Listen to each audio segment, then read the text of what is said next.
나는 오늘 알곡 추수와 포도 추수란 제목으로 말씀을 강론하겠습니다. 본문은 마태복음 25장의 세 가지 비유, 1절로 13절까지의 열 처녀 비유와 14절부터 30절까지의 달란트 비유, 31절로 46절까지의 양의 민족과 염소 민족의 심판, 예수님이 지상에 재림하실 때에 있을 지구촌에 살아있는 국가와 민족들의 심판과 함께 해석을 해야 할 말씀으로, 예수께서 모든 거룩한 자들과 함께 지상에 재림하신다고 하는 스가랴 14장 4절 5절, 유다서 1장 14절, 그의 모든 성도와 함께 강림한다고 하는 골로새 3장 4절과 데살로니가전서 3장 13절, 눈처럼 흰 설총말을 타신 예수께서 시고 깨끗한 옷을 입은 능력의 천사들과 하늘로 들림을 받은 휴거성도인 하늘의 백마부대를 데리고 하늘로부터 구름을 타고 불꽃 중에 아마겟돈 전쟁터로 오셔서 세상을 심판하신다고 하는 데살로니가후서 1장 7절과 요한계시록 19장 11절로 19절과 직접적으로 관련이 된 말씀입니다. 사도 요한은 하나님의 진노를 피해 대환란 전에 하늘로 들림받은 휴거 성도들을 지상에서 7년 대환란이 끝나자마자 예수께서 휴거 성도들과 천사들을 데리고 능력과 큰 영광으로 세상에 오셔서 마태복음 24장 30절 31절대로 먼저 천사들을 5대양 6대주에 보내 택하신 알곡 성도들을 하늘 이 끝에서 저 끝까지 사방에서 모아드리는 것을 보았는데, 그것이 오늘 본문 14절로 16절의 알곡 추수 내용이고, 이사야 34장 1절로 7절, 63장 1절로 6절, 계시록 19장 19절로 21절대로 아메겟돈 전쟁터에서 적그리스도와 거짓 선지자를 사로잡아 산채로 지옥에 던져버리고 지구촌 천하 만국에서 666 짐승표를 받았거나 적그리스도 우상에게 경배를 했거나 적그리스도의 이름 숫자의 진표나 상징이나 증거, 토큰을 가진 사람들을 모두 심판해서 죽일 것이며, 특별히 아마겟돈 전쟁 최후의 날 수년 전 또는 여러 달 동안 예루살렘을 포위 공격하거나 방어를 했던 양측 진영 군인들이 전사하거나 부상을 당하면서 흘리는 피가 말굴레까지 닿는 깊이, up to the horses' breathers, 말이 서 있을 때 코나 엉덩이가 닿을 높이로 유프라테스 강에 1600 스타디온 1840마일을 184마일을 피해강으로 흐르게 될 것이라고 했는데, 이것이 본문 17절로 20절의 내용입니다.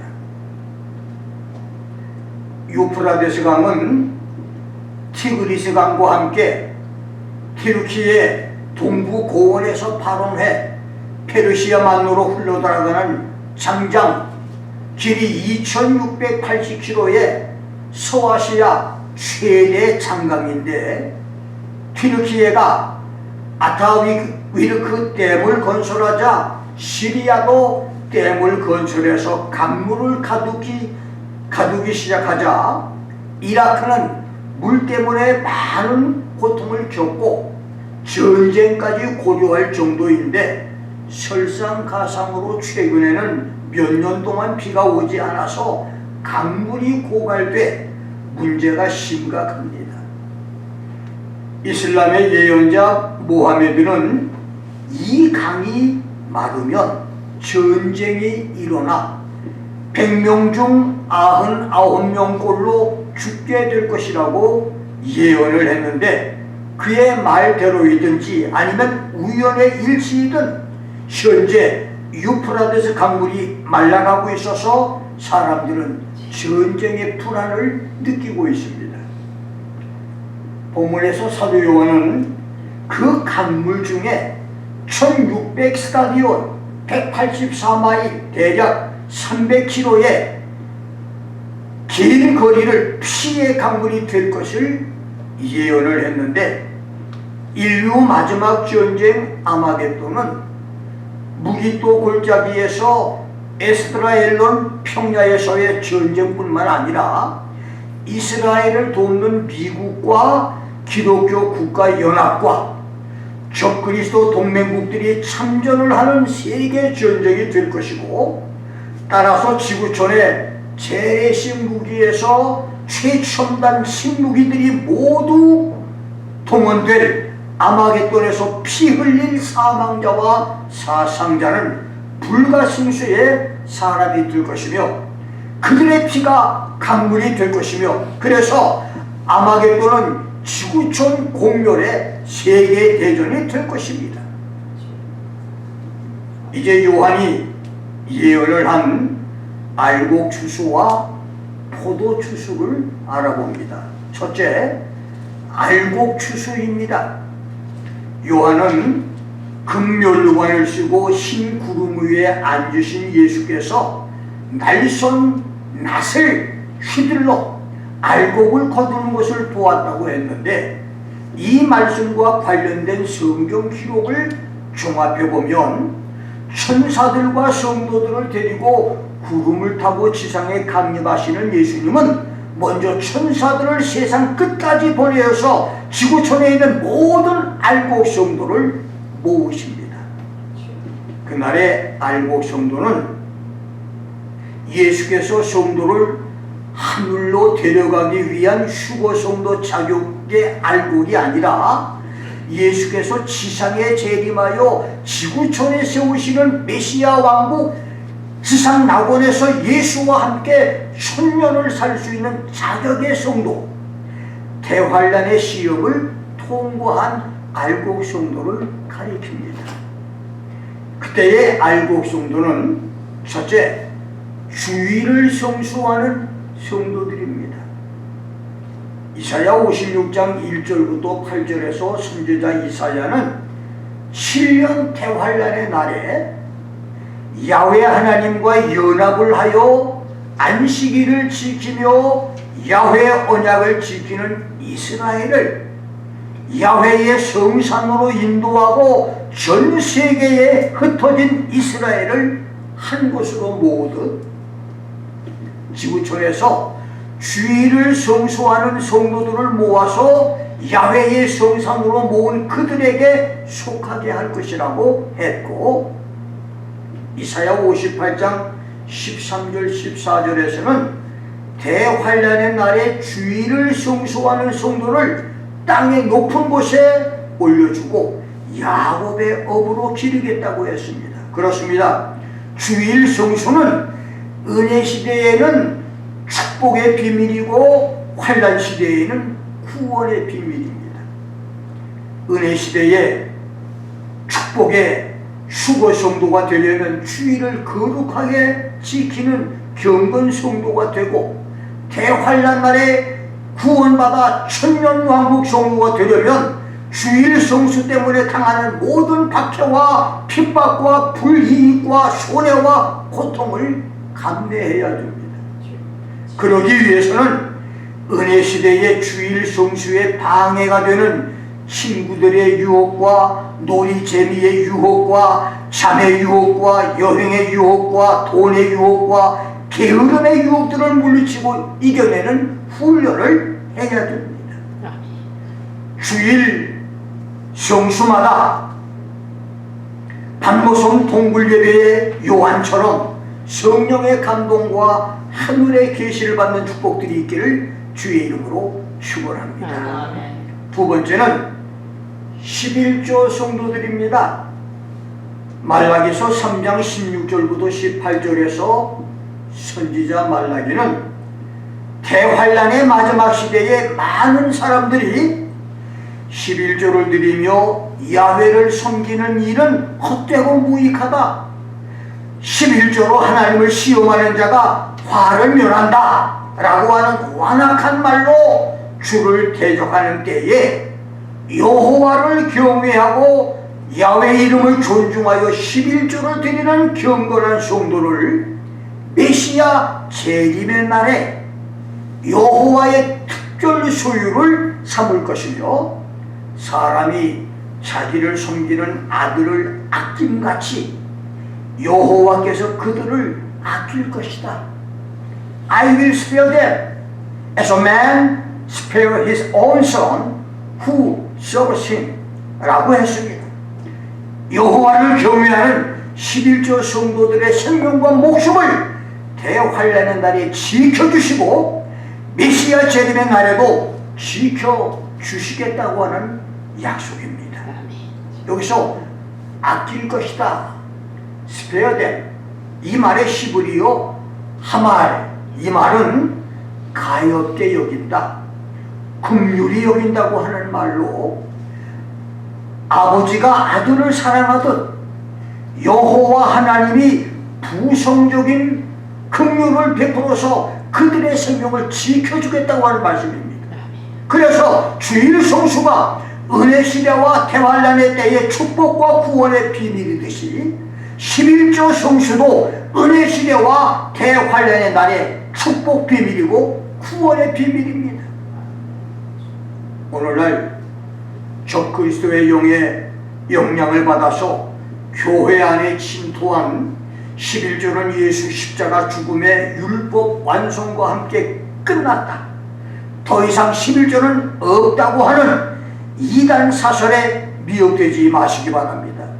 11조는 모세 이전 율법 이전인 이스라엘의 3대 승흥 시대에도 2000년 율법 시대에도 2000년 교회 시대에도 그리고 푸른 미래에 있을 7년 대환란의 때에도 축복의 비밀이고 구원의 비밀입니다. 11절 드리는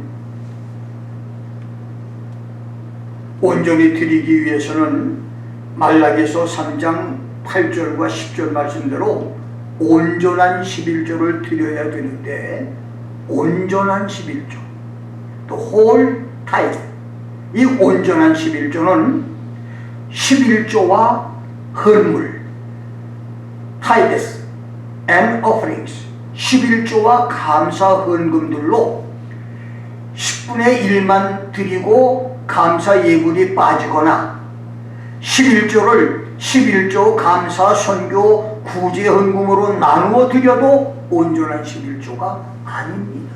여러분 꼭 기억하세요. 11조와 헌물은 11조는 11조대로 드리고 감사는 감사로 드려야 이것이 온전한 11조입니다.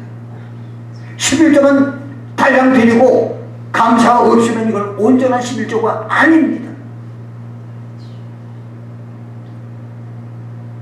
그 다음 물질의 11조와 시간의 11조를 드리는 것입니다.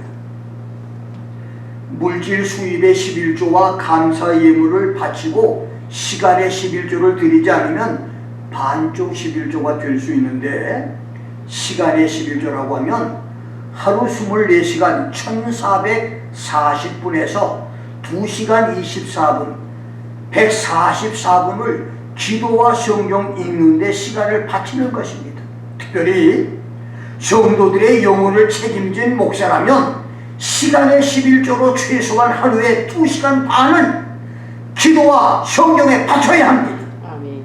11조 성수로 그날에 천년왕국에 들어가는 성도들이 되기를 주의 이름으로 축원합니다. 아멘.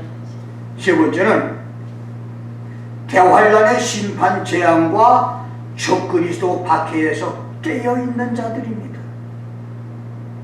지상에 재림하시는 예수께서 알곡으로 추수할 성도는 대환란의 7년을 이겨내는 성도인데, 그들은 마태복음 25장 13절대로 슬기로운 다섯 처녀들처럼 깨어있는 성도들입니다. 마태복음 25장의 열처녀 비유, 달란트 비유, 양과 염소 민족의 심판은 예수 공중 재림과 성도의 수고를 비유한 말씀이 아니고 예수의 지상 재림과 세상 심판을 비유한 말씀입니다. 그런 의미에서 오늘 많은 성도들이 즐겨이 부르는 애창하는, 오랫동안 고대하던 하나님의 나팔소리 등 찬송과 가사는 잘못됐습니다. 마태복음 25장 5절에서 신랑이 더디움으로 다 졸며 잘세. Why? The bridegroom tarried. They all slumbered and slept. 당시 유대인의 결혼 만찬은 초저녁 별들이 나타날 때부터 시작을 했는데, 이 경우에는 신랑이 늦은 밤에 오기 때문에 결혼 만찬이 늦어졌다는 말로, 이 말은 지구촌의 전쟁과 각종 전염병과 자연재해와 심판 재앙이 극심하고 적그리스도의 발악적인 박해와 핍박이 막바지에 이르는 치욕의 밤 같은 때, 신앙 좋은 사람이나 믿음이 약한 사람이 모두 영적으로 졸거나 잠을 자는 상태가 됐을 때 예수의 지상 재림이 있다고 하는 말로, 그런 때에 깨어있는 성도가 알곡 성도라는 말입니다. 그렇습니다. 지구촌이 대지진과 온역의 연병과 경제공황의 기근과 천지개벽의 화산 폭발과 강과 연못과 바다가 피가 되는 그런 때에 적그리스도와 거짓 선지자가 666 짐승의 표를 강요하고 예수 신앙 정죄를 지키는 성도를 닥치는 대로 잡아 죽이는 그런 공포의 때에 깨어있는 성도가 바로 알곡 성도라는 말입니다. 그러한 대환란의 날에 깨어있는 성도는 사사기 5장 12절에 사사 드보라처럼 자기 영혼을 깨워서 찬송하는 사람이고, 사사기 16장 14절 20절에 삼손처럼 정신을 차리고 잠에서 일어나는 성도. 삼손이 깊은 잠을 자다가 정신을 번쩍 차리고 일어나서 블레셋 군대를 물리치는 장면에 나옵니다.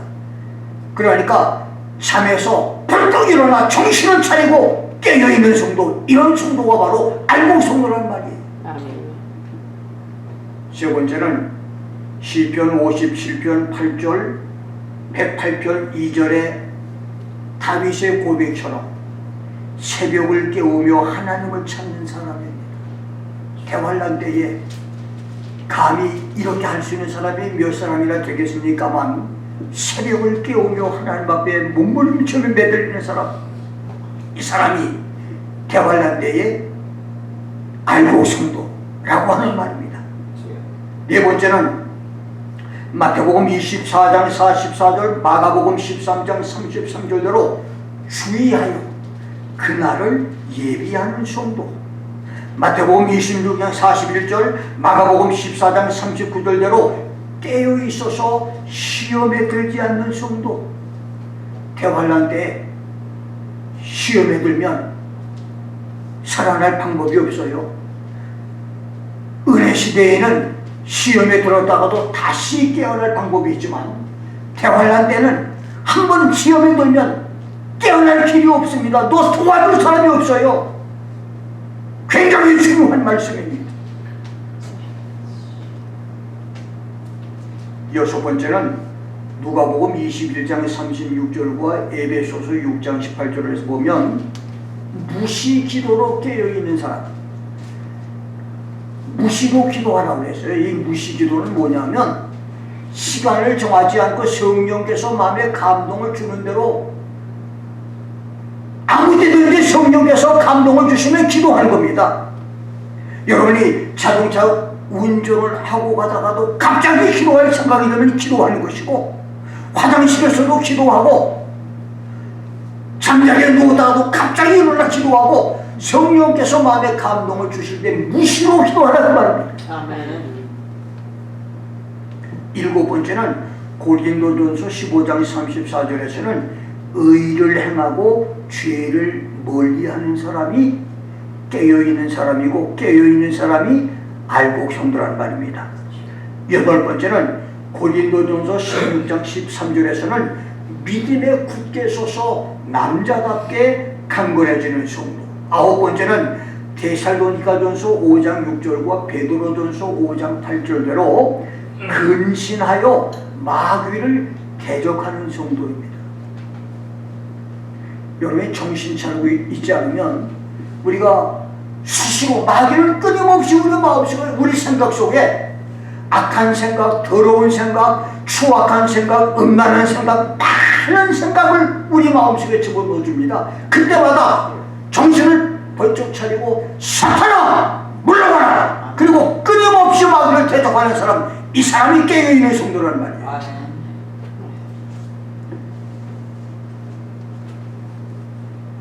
열 번째는 계시록 16장 15절에서는 자기 옷을 지켜 벌거벗은 것과 자기의 부끄러움을 보이지 않는 성도가 깨어있는 성도요 알곡 성도라고 말했습니다. 은혜 시대와 환난 시대에 깨어있는 성도가 되기를 주의 이름으로 축원합니다. 그럼 마태복음 25장 21절 23절대로 대환란의 시대에서 알곡 성도, 깨어있는 성도는 자기의 달란트에 최선을 다해서 충성을 하는 성도입니다. 자기 달란트. 하나님은 사람의 눈, 코, 귀, 입과 손과 발과 내장의 모든 지체들에게 다른 지체가 할 수 없는 재능을 주셨듯이 사람마다, 여러분 각자 남들보다 더 잘하는 달란트 재능을 주었습니다. 우리 모두는 다른 사람이 하지 못하는 달란트를 각자 다 가지고 있습니다. 그래서 로마서 12장 5절에서 8절까지 바울은 그런 재능들을 말로 이웃을 세워주고 위로해주는 예언과 집사 직분을 잘하는 섬기는 일과 남을 가르치는 일, 남을 지휘하고 통솔하며 따르게 하는 권위하는 일, 어려운 사람을 구제하는 일, 다스리는 일, 긍휼을 베푸는 일이라고 했는데, 이런 것들 외에도 여러분과 내가 받은 달란트는 찬양하는 일, 기도해주는 일, 몸이나 기술로 봉사하는 일, 전도하는 일, 물질로 섬기는 일 등 다양합니다. 하나님이 여러분 각자에게 주신 달란트가 다 각자 같지가 않습니다. 다양합니다. 그래서 이것을 하나님이 주신 달란트를 잘 사용하고 충성을 다하는 것이 바로 깨어있는 성도고 하나님께로부터 축복을 받는 일이란 말인데, 마태는 달란트 비유를 통해서 자기 달란트를 충성할 것을 말했지만, 누가복음 19장 11절로 27절에서 누가는 문화 비유를 통해서 한 문화로 열 문화, 다섯 문화를 남긴 사람에게 내가 지극히 작은 것에 충성했으니 10곡을 5곡을 차지하라고 하심으로써 대환란의 날에 충성한 것만큼 천년 왕국에서 알곡 정도로 받을 상급이 다를 것을 말씀했습니다. 여러분이 받은 달란트대로 천년왕국에서 상급을 받는 축복들이 있기를 주의 이름으로 축원합니다. 두 번째, 마태복음 25장 31절로 40절에서 양의 민족을 축복하신 대로 대환란의 지구촌 심판 재앙에서 적그리스도와 거짓 선지자에게 핍박과 박해, 환란과 궁핍, 고난과 죽임을 당하는 성도들을 돌보고 보살펴 주므로 내가 줄일 때 너희가 먹을 것을 주었고, 목마를 때 마시게 했고, 나그네 되실 때 영접했고, 벗었을 때 옷을 입혔고, 병 들었을 때 돌보아 주었고, 옥에 갇혔을 때 와서 보았으니 내 아버지께 복받을 자들이여 나와서 창세로부터 너희를 위하여 예비된 나라를 상속하라고 하는 알곡 성도의 은혜와 칭찬을 받아 메시아 천년왕국에 들어가는 축복이 있기를 주의 이름으로 축원합니다. 그 다음에 마태복음 25장 31절로 46절에 양과 염소 민족 심판의 말씀은 가난한 자를 돌아보고 구제하라고 하는 말씀보다는 성경에 사실 이 말씀 외에 구제와 선행에 대한 말씀이 얼마든지 있으니 본문은 성경대로 본래의 의미로 해석하는 것이 옳습니다. 대환란의 적그리스도 박해에서 박해를 당하는 성도들을 돌보라고 하는 말씀입니다. 인류 창조 후 최악의 미중유 아수라장이 될 지구촌 대환란의 소용돌이 속에서 억울하게 죽임당하는 성도, 재산을 탈취당하고 직장에서 쫓겨나며 일거리가 없어지고 옥에 갇히고 병에 들어도 병원을 가지 못하고 고통당하는 성도들을 돌보는 사람이 알곡 성도가 될 것입니다. 지구촌 대환란의 날에 여러분과 여러분 가정이 알곡 성도가 되기를 주의 이름으로 축원합니다. 네 번째 알곡 성도는 대환란을 끝까지 이겨내는 성도들입니다. 지구촌에서 죽었던 성도들이 부활의 하늘로 올라가고 살아있는 성도들과 수억의 어린아이들이 찰나지간에 하늘로 올라가는 수고가 있은 후에 예수께서 지상에 다시 오시는 재림까지의 7년을 대환란이라고 하는데, 지구에서 대환란의 심판 재앙을 겪어야 하는 사람들은 수고에 실패한 교인들입니다. 어차피 수고에 실패하면 지상에서 7년 대환란을 겪어야 돼요. 어쩌면 그때 많은 수고 실패 교인들이 교회로 달려가서 종말 복음을 전하지 않는 목사들을 규탄하고 심지어 교회 건물을 불사르고 부수는 그런 역사도 있을 겁니다. 많은 성도들이 자기들은 정말 예수를 잘 믿고 신앙이 좋은 사람인 줄 알았는데 수고에 실패했어요. 알고 보니까 교회 목사님이 주일마다 설교는 잘했는데 이 종말 복음을 전하지 않으므로 종말 시대에 대한 것을 아무것도 몰라. 그래서 수고에 실패해서, 그러니까 교인들이 교회를 찾아와서 목사님에게 항고하고 교회를 이제 퇴보하는 그런 일들이 벌어지게 될 것입니다. 두 번째는 대환란 중에 복음을 전하기 위해서 주님이 지상에 남겨두는 특별 사명의 종들도 대환란을 통과합니다. 그 다음에 예수 믿음이 없는 세상의 모든 불신자들입니다.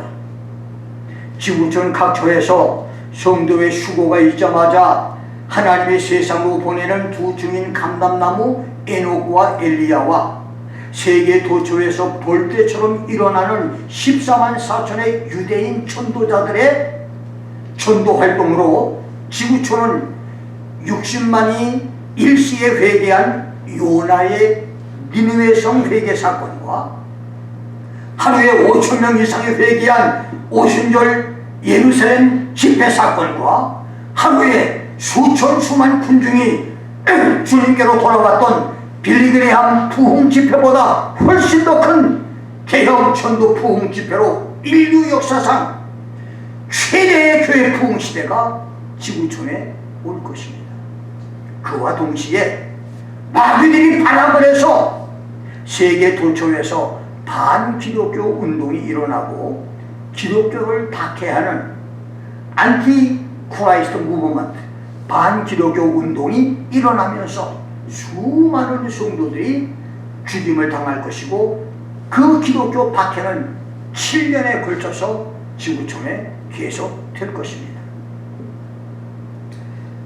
기독교 박해는 에녹과 엘리야를 죽이고 나타날 적그리스도의 등장과 함께 3년 반 동안 계속되면서 꼭지점에 이를 것인데, 용의 권세를 받은 적그리스도와 거짓 선지자는 적그리스도 우상에게 절하지 않거나 666 짐승의 표를 받지 않거나 짐승 이름의 표를 받지 않는 사람은 몇이든지 다 죽이고, 물건을 사고 파는 매매도 할 수 없게 하는 초강수 박해를 할 것인데, 그 일로 수많은 기독교인들이 신앙을 포기하고 믿음을 떠날 것이지만, 그 중에는 자기 목숨을 버리면서 신앙 정죄를 지키다가 순교를 당하는 성도도 있고, 신앙 배신에 적그리스도에게 앞잡이가 되어서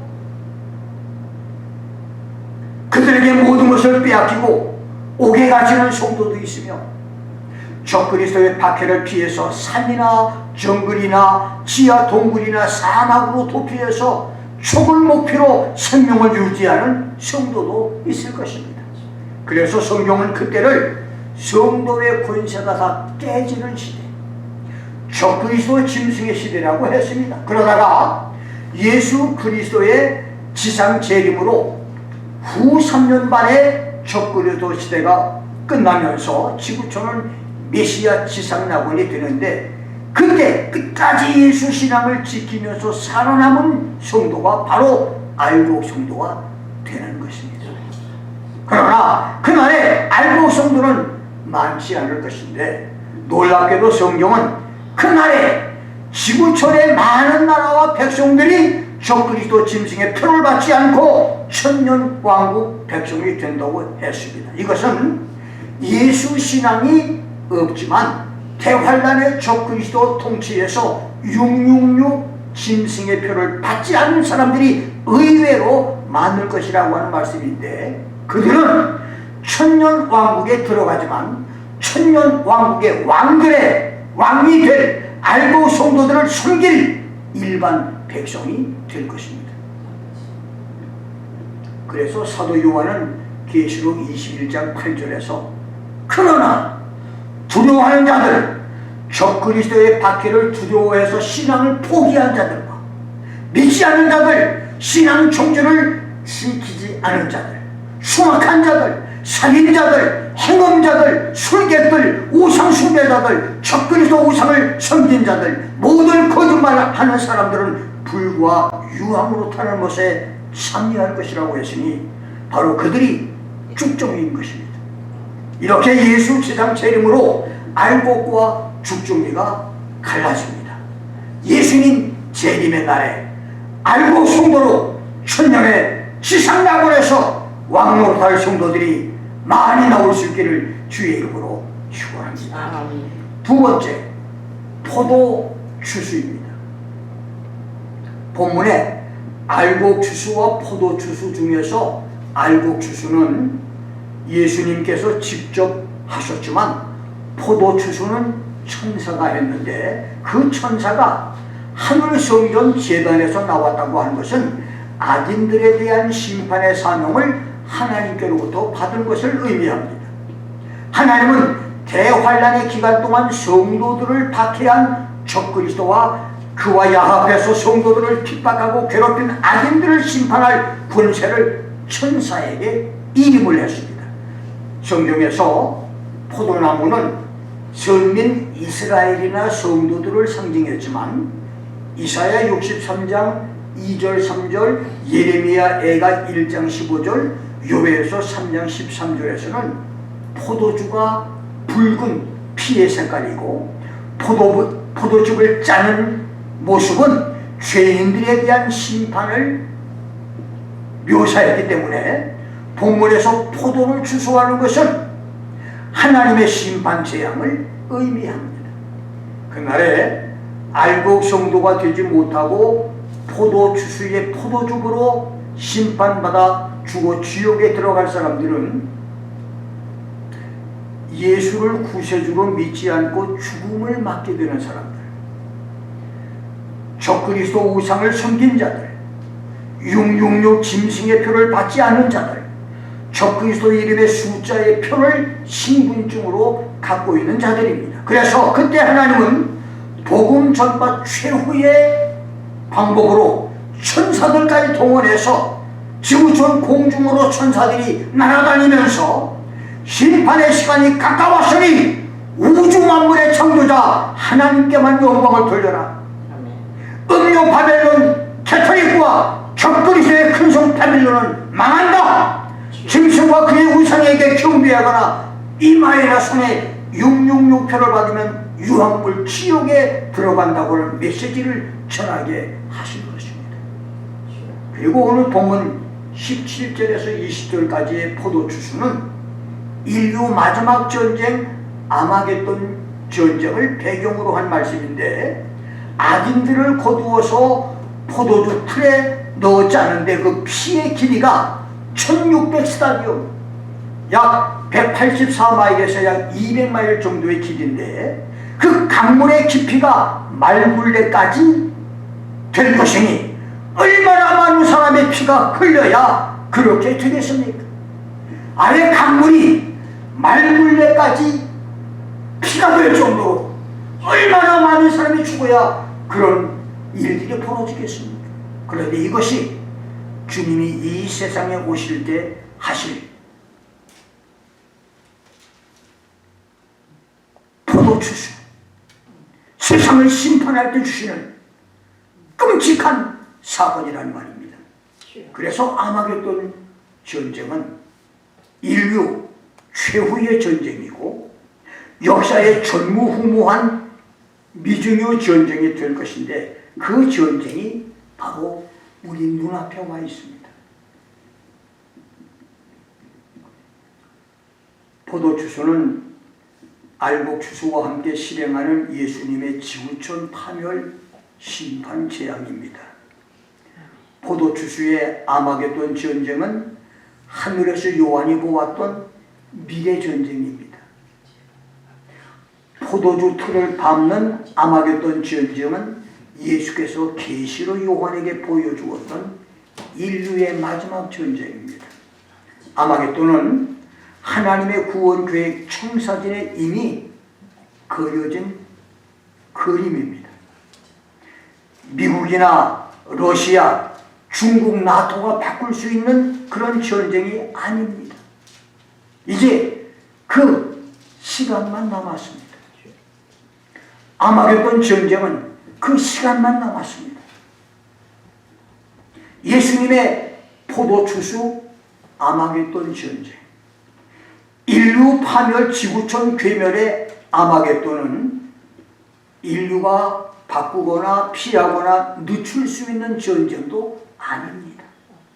그날은 이 김 목사가 철부지 청년 시절에 앞으로 5년 후에, 10년 후에, 20년 후에, 30년 후에 청년의 꿈을 꾸면서 다름질 했던 혈기방장의 젊은 시절이 내게 왔다가 이미 모두 다 나를 지나가 버렸고, 이제 내가 나의 동료, 선후배 친구들이 하나씩 둘씩 내 곁을 떠나는 붉은 해가 선역바다와 산과 가까워지는 인생 노을에 와 있듯이, 그날도 어느 날 성큼 우리 앞으로 다가올 것입니다. 다행히 아마겟돈은 성도의 휴거와 7년 대환란의 지구촌 대사건이 있은 후에 마지막으로 올 것이니, 여러분들은 지구촌 파멸 비극이 시작되기 전에 예수님 신부 성도로 단장을 했다가 저 공중 하늘로 들림을 받아 올라갈 기회가 있으니 옷깃을 정이고 그날을 준비해서 휴거되는 축복이 있기를 진심으로 축복합니다. 아멘. 그리고 만에 하나 휴거 실패 성도로 지구에 남게 된다면 7년 대환란에 지구 심판 재앙을 모두 통과해야 알고 성도로 메시아 천년 왕국 낙원에 들어갈 수 있으니 7년 대환란의 그때 목숨 걸고 주일 성수 성도, 11조 성수 성도, 깨어있는 성도, 최선을 다해서 주어진 자기의 달란트를 충성하는 성도, 대환란의 시련을 끝까지 이겨내는 알곡 성도가 되어서 천년 왕국과 영원 천국까지 들어가는 축복들이 있기를 주의 이름으로 축원합니다. 아멘. 기도하겠습니다.